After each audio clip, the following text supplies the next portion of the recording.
Hi, welcome back to Books and Bocadillos. My name is Maria Andrea, and this is my holiday hangover series, part one, The Past. This is the third video in the past grouping of videos. In the first video, I shared a haul. The second video, I talked about my end of year bingo, book clubs, and buddy reads. And in this third video, I want to share about an event that I joined last minute, just a week before it started in December. And I had heard of this event last year, but I didn't have a booktube channel. And I had thought I would remember, and I didn't until I watched a video, and it reminded me that I really wanted to participate, and the prompts were amazing. So that's why I want to talk about it. So the event is called Guadalupe Reinas, and it's a reading event that happens mostly on the Spanish booktube side. And it is hosted by a collaborative of women. The collaborative is Libros Before Tipos, and it's a collaborative or a group that really intentionally seeks out to read more works of literature written by women. And I was so happy to join the event and join them. They had some really excellent prompts, and I was so excited. So I really wanted to do this. And I'm bummed I didn't get to film it back in December because I would have loved to like participate in the creating momentum and encouraging others to join. You don't have to be a Spanish speaker to join. The prompts are just in general, they don't have to be Spanish or Latin American authors. It could be whomever, as long as they are a woman. We are supporting books written by women. And I want to talk about all the fun that I had and just how much I love the prompts. So I'll talk about the prompts and show you the books if I have them here. If not, then I'll do my best to include everything in the description box. So what is Guadalupe Reinas? So Guadalupe Reinas, like I said, is a reading event to encourage people to read more books written by women. And it's called Guadalupe Reinas because it takes place from the 12th of December to the 6th of January. So in Mexico, the 12th of December is El Día de la Virgen de Guadalupe, the Day of the Virgin of Guadalupe. By the way, this video, I'm probably going to just do a lot of code switching. I'll do my best to just keep everything as inclusive as possible. So that's why it's Guadalupe, because it starts on the 12th of December, and then it ends on the 6th of January, and that's when our holiday season kind of ends. So on the 12th of December, things kind of pick up, and the momentum for the holiday season starts getting, like, we start having parties, posadas, and really, like, getting into the hype of the season. And then things just kind of mostly end on Dia de Reyes, which is the 6th of January, Three Kings Day. So that's why it's called Guadalupe Reinas, because it goes from the 12th of December to the 6th of January. So the reading prompts for the 2023 Guadalupe Reinas were as follows. The first one was Lectura Conjunta. So this is, so Libros Before Tipos has a podcast, and they're collaborative. So they have like book club, and they have a monthly book that they read together, and then they record a podcast about the book. And so the first prompt, Lectura Conjunta, is to read a book that is one of their book club books. So they had recently, in like the fall, read Maybe You Should Talk to Someone by Lori Gottlieb. And I had that book on my Kindle, and I also had it in audio. I had started it at the beginning of the year. My coworkers and I were going to do a book club, but I think most people read it. I was waiting for them to set a date because I kind of like to read books just before we get together, but we never got together. So I never actually finished. I started it, hadn't finished it. So I picked that one up, and that was the book that I read on Kindle / listened to on audio for that first prompt. The second prompt, I'm looking down at my notes, so you notice me looking down. That's what I'm doing. The second prompt is Sor Juana Inez de la Cruz Award.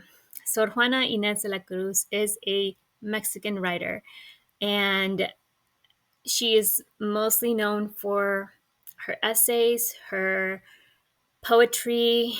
I think she has short stories, and I love Sor Juana Inez de la Cruz writing. She's a classic Mexican author, and they have an award in her honor, and I went through that list of like, I think it's been awarded since the 1980s, and I just went through and like saw what was on the list. So in 1994, the winner of Sor Juana Inez de la Cruz Prize was Nosotras que nos queremos tanto by Marcela Serrano. Marcela Serrano is a Chilean writer, and I have had read one other book by her, 10 Women, 10 Mujeres, and I loved 10 Women.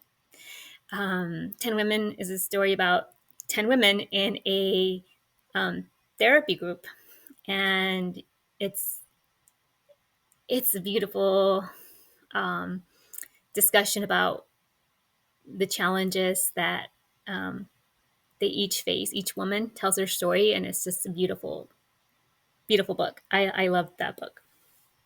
But Nosotras que nos queremos tanto is kind of similar, but it's just told through 4 friends, and there's different voices. So each of the 4, and then they have friends and sisters and other women around them.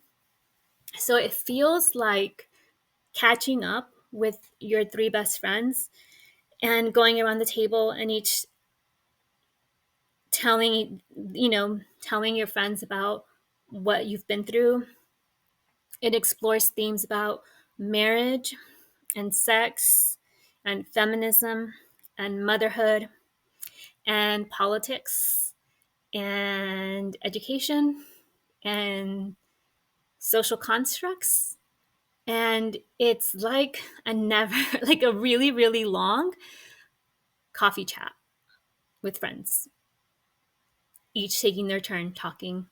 And I started this book. I hadn't finished it. I had already started reading it. So I put it on here to motivate myself to finish. And I did. I finished. I was so happy when I finished it finally. All in all, you know what? I didn't rate. Maybe you should talk to someone and I'll have to go back. But all in all, with Nosotros que nos queremos tanto, I think I ended up rating it a 4-star book. I think I gave it 4 stars. It's a really slow book, slow paced. If you're interested in hearing women talk about any of the things that I just mentioned, marriage, sex, feminism, social constructs, gender roles, career, education, motherhood, then you might enjoy it, but you just have to take your time with it. Give it some time to percolate. And going back to maybe you should talk to someone, I think I gave maybe you should talk to someone like 4 or 5 stars. I want to say 4 stars. It was a great book. Highly recommend that one too. Okay, moving on. The third prompt is a book that's written by a woman that is mentioned in either a movie or a song. And for this one, I picked Wuthering Heights by Emily Bronte for 2 reasons. One, it is mentioned in a song by Kate Bush. It's a 1984 song by Kate Bush. And I was also really already excited to pick up Wuthering Heights because I had read Mariana Enriquez's Nuestra Parte de Noche, Our Share of Night, and she wrote that book partly inspired by Wuthering Heights, and she mentioned in an interview that there are some Easter eggs from Wuthering Heights. Now, my history with Wuthering Heights was I'd read it twice, once in high school, once in my 30s, and I didn't enjoy them. In high school, it was like, what? I don't get this. I don't like this at all. In my 30s, I didn't get it. I just not, felt very, very slow paced, and I really struggled with the characters. I also struggled with the writing, like the language. Um, I picked it up, and this time, having heard Mariana Enriquez talk about it and how this book is her favorite book, and how she used it as inspiration for her horror novel, Nuestra Parte de Noche, Our Share of Night, I thought, you know what? I need to give this a third chance and actually read this like a horror novel. So don't read Wuthering Heights like a romance, because it's not, and it's disappointing as a romance. Read it instead as a horror novel. Go into it knowing that you're going to really dislike the characters, and you're not there to like anybody. You're just there to be horrified or be like on edge. And so I picked it up. I picked it up on the serial app. So I was reading to like one serial a day. During from the 12th of December to the 6th of January, I listened to, I think, like 42% of the book. After January 6th, I was really motivated from those few weeks to like try to be reading it daily. But after the 6th of January, I kind of just slacked off. I haven't been reading it daily. I have been picking it up since, but not not like at the same pace that I was reading during the marathon, during the Guadalupe Reinas reading event. So I'm still reading through Wuthering Heights, and I'm actually enjoying it a lot more now, more than ever. And I think reading it like a horror novel is the way to go with Wuthering Heights. Then number 4 is a book that's written by a woman that inspired you to create. I cannot find this book. I picked Mindful Sketching by Peggy Dean. I took it off I have my craft room is upstairs, and I have all my craft books upstairs. And now that I'm thinking about it, I didn't check another shelf. But I went right now to go try to retrieve it, and I couldn't find it. I had pulled it off for this event. I didn't actually get to sketching. So Peggy Dean has an art book, and it's called The Mindful Act of Sketching. And it just inspires you to sit and sketch and not be about perfection, but it just be about mindfulness.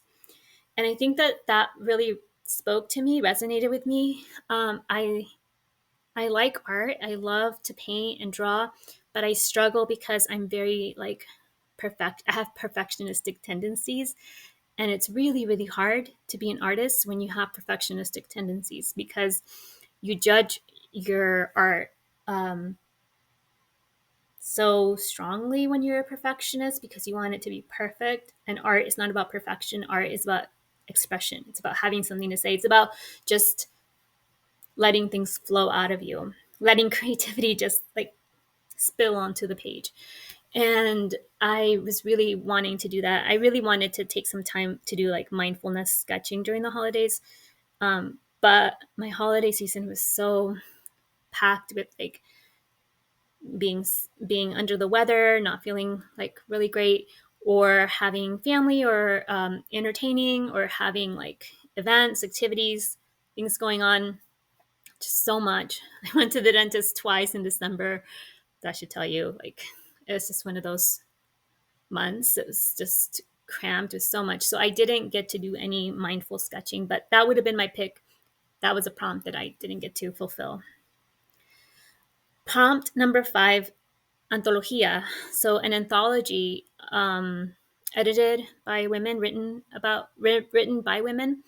And for this one, I'm going to reach down because it's right here in my basket. I picked up Vanity Fair's Women on Women.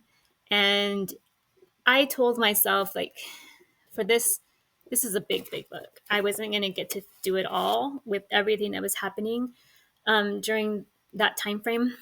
But I told myself, just read 4. Read 4 essays from this collection. And so I did. This was also for my 12 Days of Christmas. This was the 4 Calling Birds. I did 4 essays. So I read the essay by about Whoopi Goldberg, about Tina Fey, about Barbara Bush, and about Hillary Clinton. and really enjoyed all 4 essays. I feel like I learned something about each of those 4 women that I didn't already know, and it was good. I'm looking forward to continuing it. I still have a ways to go, but it's here, and it's going to be there for me whenever I feel like reading an anthology again. Prompt number 6 was un un un libro conjunto que esté pendiente. So this is from their book, the list of books that they've been reading as a book club, and it was just one from the past, like a previous book club book or like pick that they were reading as a group that I hadn't gotten to and I wanted to read. So like a backlist from their book club picks. So I was reading Nuestra Parte de Noche, and Nuestra Parte de Noche by Mariana Enriquez was one of those books. So I was already like picking it up, and so I thought, you know what, this is also motivation to finish it. So I had the motivation on my bingo card, and I had the motivation here in this readathon to finish Mariana Enriquez's our share of night, Nuestra Parte de Noche. And I really loved it. I talked about it in my end of year bingo card video, my previous video, and I highly recommend. I rated it 5 stars. If you pick it up, my recommendations are: it's political horror, it takes time, it asks for time and patience, and listening to our interviews with Mariana Enriquez is really, really helpful to put things into context and understand just the history, like the inspiration for that horror novel. So yeah, I am glad I read it. Number 7, the 7th prompt is no faltaría en mi mundo utópico. So this is a book that you would have in your utopian library or in your utopian world. So in a utopian world, in your utopian library, what's a book that would need to absolutely be there? And for me, it was this one, Set Boundaries, Find Peace, A Guide to Reclaiming Yourself by Nedra Glover Tawwab. And I am not finished with it. I had picked this up before, and I meant to read another. Like, I've been reading a chapter at a time. I meant to read another chapter of it during the readathon, but I didn't get to it. So I have this book on my desk. It's a book that I want to just continue to sit with. It really makes you think, consider your boundaries in relationships, how you communicate your boundaries, how you set your boundaries, what's important to you. It's a really, really great book. I'm still going through it, but it really makes you think, and it's a book that I really like to read a chapter at a time and then look at the end of each chapter. It'll give you an exercise. So it'll walk you through an activity to where you actually make a list or journal or like answer questions and then create action steps for yourself. So I'm at chapter 3 is why don't we have healthy boundaries. So that's my next chapter. So yeah, I think this is a great book. I would recommend for any utopian library shelf. I think this is a must. Boundaries, they're everything. And then my 8th book, I don't have it here in front of me, but I'll just keep going. Just trust me, it's a beautiful picture book. It is Grandmother's Pigeon by Louise Erdrich. It's a children's book. It's a picture book. It's got beautiful illustrations. It's about a grandmother who is a creative, and she sets off on a magical journey and leaves behind a really odd, interesting situation in her art room. In her room, she's like an artist, and she has all these like trinkets, and there's this magical pigeon that is in her room, and her family tends to the pigeon while grandmother is away. It's a beautiful story. I really loved it. Beautifully illustrated, and look it up. I recommend it's a good story. If you are looking to maybe introduce a book to a child about grandmothers, about um, elders, about relationships with your elders, about loving and honoring your elders, I think that's a great book.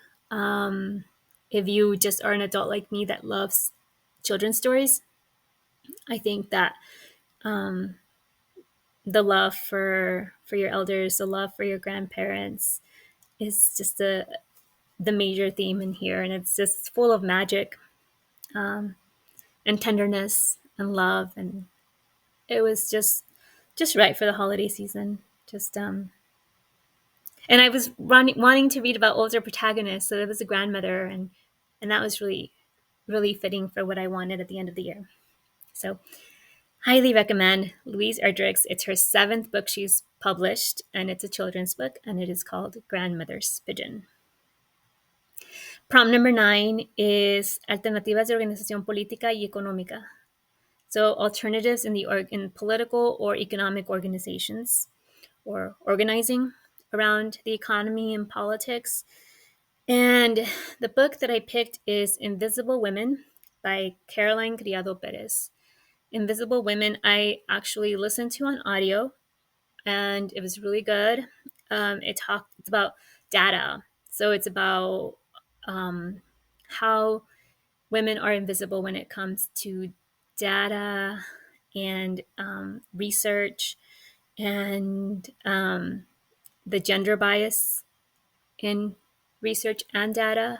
And it was told through different points, from innovation to technology, how women are excluded from design, whether it be tech design or industrial designing.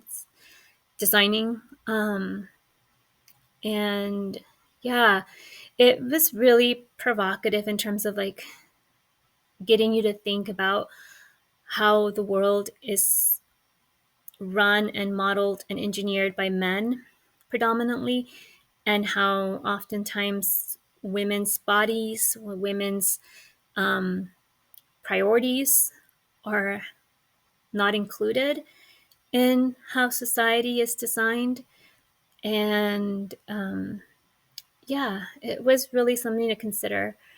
It really, I think maybe not a flaw, but maybe a thing I didn't enjoy as much, that it was a lot of research. It was like a research paper. It kept quoting other studies, other research. And when you're listening to it on audio, that was really difficult. I kind of wanted to have it in paper, because then I wanted to read the footnotes. And then probably I would want to go back to the bibliography and see what she cited, and maybe pick up other books about the certain research grants or research projects that have been conducted where she was drawing data from. So that was what was lacking for me on audio. But if you get a chance to read it, if you're interested in women and data and technology and innovation and systemic organizing and even political organizing, because there's a lot of ways in which research and trends influence infrastructure and politics, and how women aren't always considered when decisions are made that involve systemic changes or creating systems and operations. So that was number 9. Prompt number 10, a book about nature. And I picked The Hurting Kind by Ada Limon. I wanted a little bit of a break because I was reading a lot of really big books, Nuestra Parte de Noche, Wuthering Heights. I was just wanting to also have some chill and just some like a different kind of rhythm.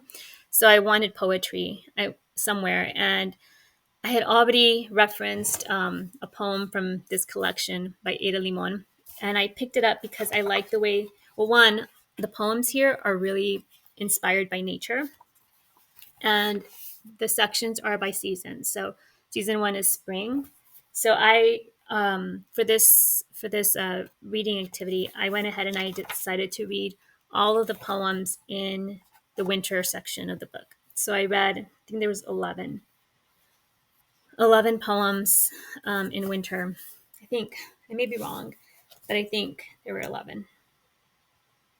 Don't quote me. Sorry if I'm wrong. Let me see. 4, 5, 6, 7, 8, 9, 10, 11. Yes, 11. Good. So yeah, a book about nature, The Hurting Kind by Ada Limon. I'm not done with it. I've read fall and I've read winter. So when spring hits, I'm probably going to read the spring section and then summer. I should be done with this by end of summer. And I'm trying to think if there's one that I wanted to share.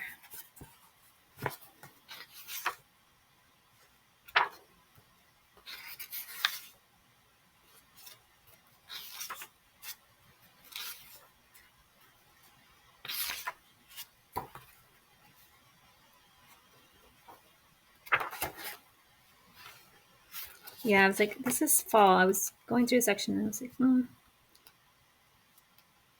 The Hurting Kind is in winter, but that's a really long poem and it's really beautiful. So this is the opposite of what you would imagine a winter collection. It's titled Heat. The icicles dripped and sharpened in my bones. Even my sick, dark mood was shiny like glass, breakable and almost decorative. In my world of brittle needles, I was building my house of ice, brick by brick and fastened by sullenness. Then, like a huge feral animal, you stomped down the stairs to the ground floor where I sulked. I did not look up to see you, talking as you were on the phone with a comrade about a horse, or the snowlight, and how it reflected on the horse. And you were all business, and I was all business until I looked toward you, and you, like some freshly baptized sinner, were naked, still wet from the shower, barefoot, bare and dripping, and from where I was kneeling, I was made aware of your fineness. Your body I thought belonged to me, until I learned about belonging was sublime, looming over me like a gauntlet, and because you were a challenge, I rose from the cold to meet you. And that is The Hurting Kind by Ada Limon. So that's it for Guadalupe Reinas. I'm recording this mostly in English because I think most of my subscribers are English speakers, but I am looking forward to doing this again next year or later this year in December. And thank you for watching. If I talked about anything that was interesting to you, let me know down in the comments. I'd love to continue the conversation about this readathon. Thanks for watching. Hasta la próxima.